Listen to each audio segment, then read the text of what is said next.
You ask Tiger to solve. This deals with linear equations with one unknown. The final result is x equals 20. Let's solve it step by step. Group all constants on the right side of the equation. Subtract 6 from both sides. Simplify the arithmetic.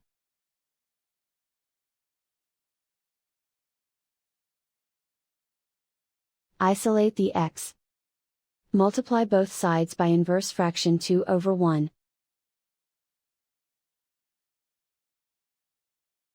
Group like terms. Multiply the coefficients. Simplify the fraction. Simplify the arithmetic. And so the final result is x equals 20.